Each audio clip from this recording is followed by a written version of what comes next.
ঘেমে তোর শাড়িটা পুরো ভিজে গেছে। চল মাসি, চল, হ্যাঁ, চেয়ারে নিয়ে বসে আসি, তুই আমারটা চেয়ারটা দে, তো রেখে আয়।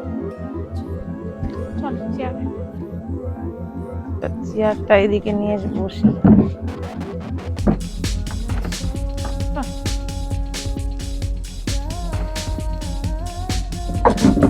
তুই আমারটা দেখে দে, আমি তোরটা দেখে দিই। হ্যাঁ, বস।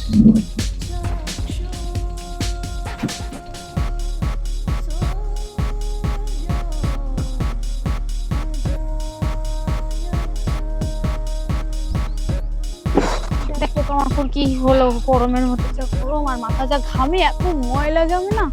পোকামাকড় কিছু জমেছে কিনা দেখ, দেখতে দে।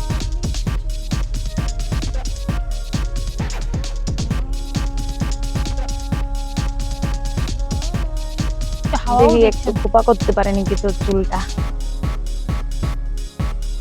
হাওয়াও দিচ্ছে না, দেখ কিরকম আকাশটা হয়ে আছে। হাওয়া দিলেও তো একটু শান্তি।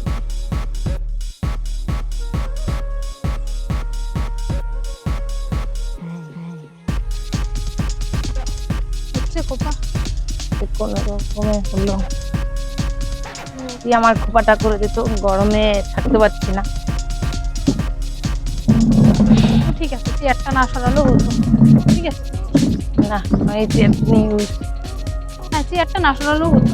ঠিক আছে। না ওটা ও লো, হ্যাঁ। নিচু আছে, এই চুলটা একটু ছাড়।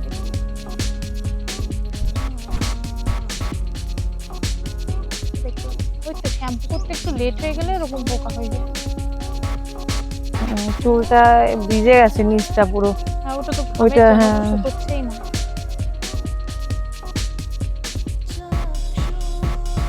আর ঘামে শাড়িটাও পুরো ভিজে গেছে, তাই নিচটা। 2-3 দিন লেট হলেই এরকম।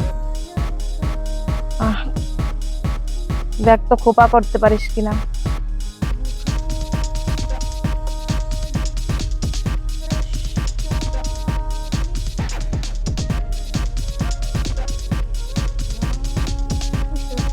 ভালো পারি না করতে, ট্রাই করি। হ্যাঁ, চেষ্টা করে দেখ পারিস কিনা, তাহলে গরমটা কমও লাগে খোপা করে রাখলে।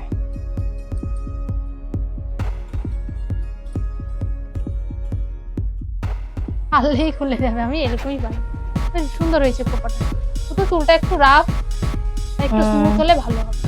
খোপাটা সুন্দর হয়েছে, কিন্তু এই যে ছাড়লেই খুলে যাবে।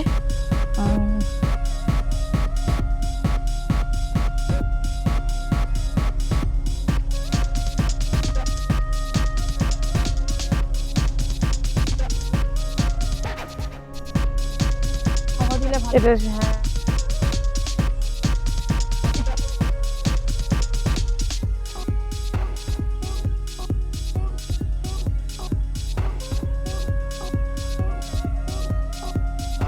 সেরকম পোকা নেই। শ্যাম্পু করেছিস না আজকে? হুম।